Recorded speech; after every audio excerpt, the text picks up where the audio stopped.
Civil line स्थित police line मंदिर में 7 दिवसीय श्रीमद् भागवत कथा की अमृत रूपे वर्षा का आयोजन बड़ी ही धूमधाम के साथ किया जा रहा है। धर्मनगरी से पधारे कथा व्यास श्रद्धा श्री मनीष कृष्ण शास्त्री जी महाराज के मुखारविंद से श्रीमद् भागवत कथा की प्रवाहित अमृत रूपे धारा प्रभाव में गोते लगाने के लिए श्रद्धालु जनवरी बड़ी संख्या में रिजर्व पुलिस लाइन मंदिर पहुँच रहे हैं। आज कथा के पंचम दिवस कथा व्यास जी महाराज ने श्री बालकृष्ण जी की माखन चोरी की कथा का बड़ा ही सुंदर प्रसंग सुनाकर उपस्थित सभी श्रद्धालुओं को भगवान श्री कृष्ण की भक्ति में लीन रहने को विवश कर दिया। इस अवसर पर कथा व्यास जी ने संदेश देते हुए कहा कि गुरुवार कोई व्यक्ति नहीं बल्कि एक शक्ति है जो व्रतम पर सीढ़ियों में हमें सत्मार्ग दिखाते हैं। व्यास जी ने कहा कि हमेशा गुरुवार का सम्मान करना चाहिए, क्योंकि केवल गुरुवार ही हमें सत्मार्ग दिखा सकते हैं। वह व्यक्ति के चिंतन, चरित्र और व्यवहार को बदलकर मनुष्य में देवत्व प्रदान करते हैं। उन्होंने कहा कि 21वीं सदी में उज्ज्वल भविष्य का जय घोष से होगा और सहयोग का आगमन होगा। साथ ही इस मौके पर नशा उन्मूलन, गोवर्धन दहेज प्रथा, कन्या भ्रूण हत्या और मृतक भोज आदि के संबंध में भी जानकारी दी गई। इस अवसर पर भजन गायकों द्वारा प्रस्तुत भजनों को सुनकर उपस्थित श्रद्धालु श्री कृष्ण की भक्ति में लीन रहकर झूमने के लिए विवश हो गए।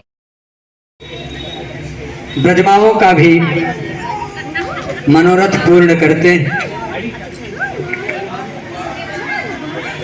भगवान ने एक दिन समस्त गोपगणों को इकट्ठा किए और बोले, आओ सब लोग एक खेल खेला जाए।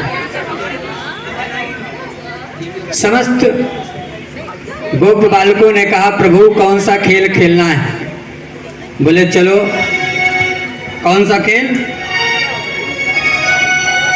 चोरी वाला खेल खेला जाए। ब्रजवासियों ने कहा, दारी के ये कोई खेल होता है? चोरी का खेल भी कोई खेल होता है? आज तक हमारे दादा दादी तो कभी नहीं सिखाए चोरी वाला खेल, हम तो कभी चोरी करेंगे ही नहीं। तो बोले देखो, हम वो वाली चोरी नहीं कर रहे हैं, हम खाने पीने वाली चोरी कर रहे हैं, और खाने पीने वाली चीज को चोरी नहीं कहते। समस्त सखाओं ने कहा, देखो प्रभु, क्या तुम्हारे यहाँ कुछ नहीं है?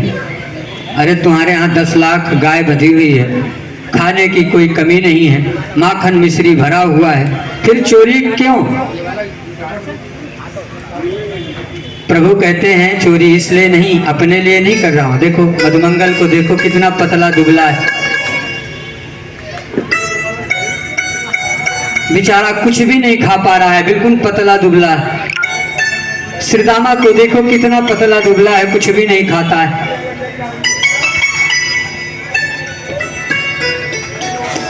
श्रीदामा बोला, हमारे यहाँ तो माखन मिश्री है प्रभु, मगर सब का सब मक्खन मथुरा में बेच आते हैं।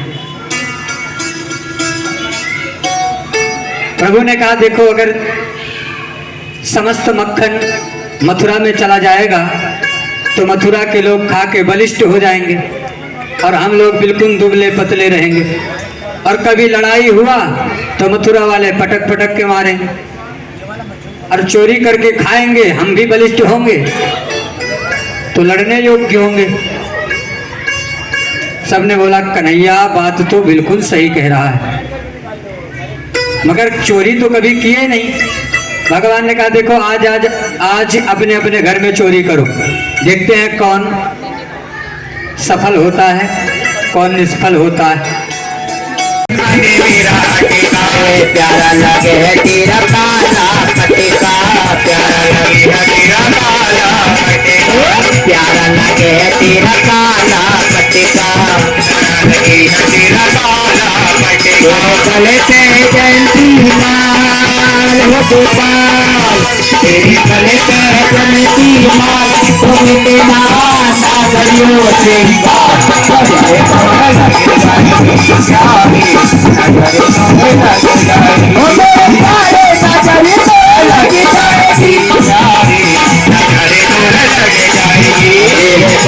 बिहारी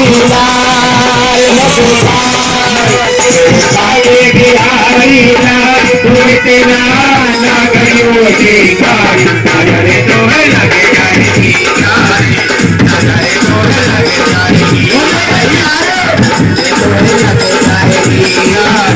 नजरे तुम्हें लगे जाएगी प्यारे नजरे तुम्हें लगे जाएगी तुम्हें लगे जाएगी नजरे तुम्हें लगे जाएगी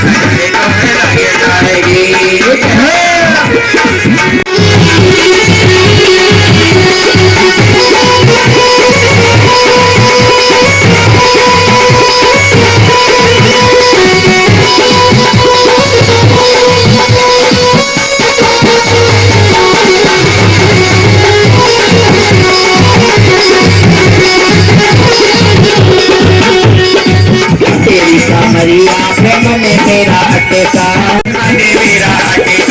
प्यारा लगे है तेरा काला पटका प्यारा लगे है तेरा काला पटका प्यारा लगे है तेरा काला पटका लगे है तेरा काला पटका गले से जयंती माल हो गोपाल तेरी गले से जयंती माल तुम तेरा नागरियों से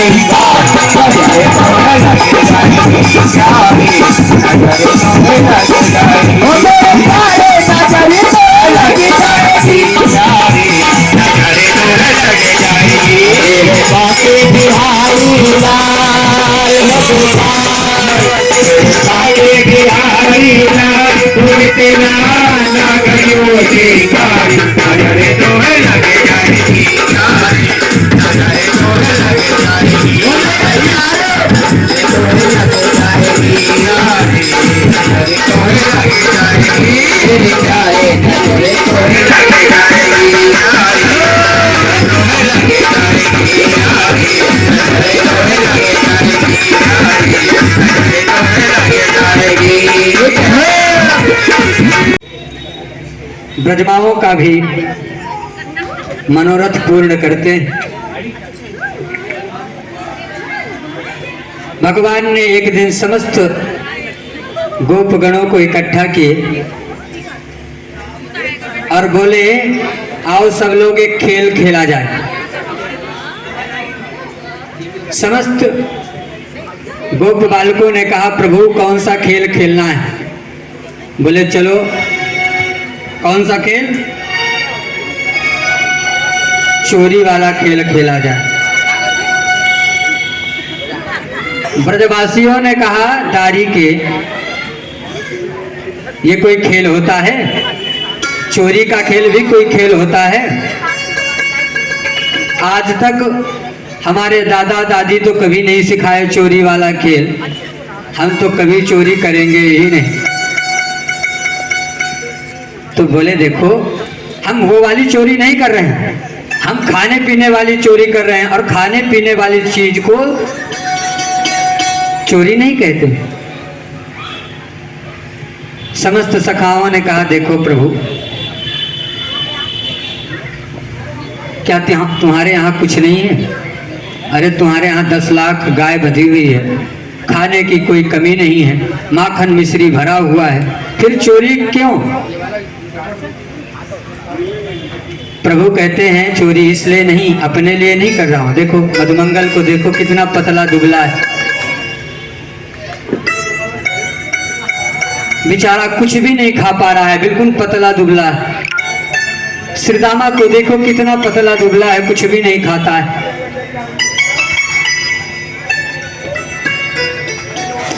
श्रीदामा बोला हमारे यहाँ तो माखन मिश्री है प्रभु, मगर सब का सब मक्खन मथुरा में बेच आते हैं। प्रभु ने कहा देखो अगर समस्त मक्खन मथुरा में चला जाएगा तो मथुरा के लोग खा के बलिष्ठ हो जाएंगे और हम लोग बिल्कुल दुबले पतले रहेंगे, और कभी लड़ाई हुआ तो मथुरा वाले पटक पटक के मारेंगे और चोरी करके खाएंगे, हम भी बलिष्ठ होंगे तो लड़ने योग्य होंगे। सबने बोला कन्हैया बात तो बिल्कुल सही कह रहा है, मगर चोरी तो कभी किए नहीं। भगवान ने कहा देखो आज अपने अपने घर में चोरी करो, देखते हैं कौन सफल होता है, कौन निष्फल होता है।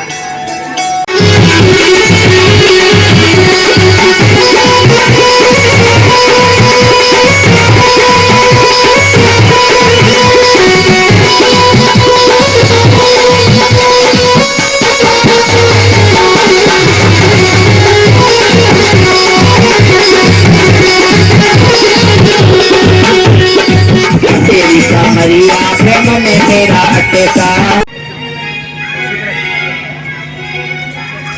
यशोदा जी जब मैया की सजावट करती थी ना, तो अगर दूध भी उबलता था तो वहां नहीं जाती थी, पहले लाला। कोई बुलाता था फिर भी नहीं जाती थी, पहले लाला। आप विचार करें, कोई भी, मैं सोचता हूं कोई अगर पूजा करे तो वो पूरा भाव के साथ करे, जिससे पूरा पुण्य की फल की प्राप्ति हो, भगवान का सानिध्य प्राप्त हो, भगवान मैं बन जाए। अब भगवान धीरे धीरे बड़े होते हैं तो भगवान की माखन चोरी की लीला, बड़ी सुंदर लीला है भगवान की माखन चोरी की, बड़ी हास्य लीला है। अब भगवान बड़े हुए, आइए भगवान की माखन लीला के पहले हम छोटा सा भजन के माध्यम से परमात्मा को याद करते हैं। उसके बाद हम भगवान की माखन लीला की कथा आपको श्रवण कराएंगे। सब लोग हाथ उठाकर और भाव के साथ भजन गाइएगा। ओ मेरे बाके बिहारी लाल, कहते ना करियो श्रृंगार, नजरे तो है लगे जाएगी, प्यारे नजरे तो है लगे जाएगी। मेरे बाके बिहारी लाल, कहते ना करियो श्रृंगार, नजरे तो है लगे जाएगी, नजरे तो है लगे जाएगी।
ना ना करियो से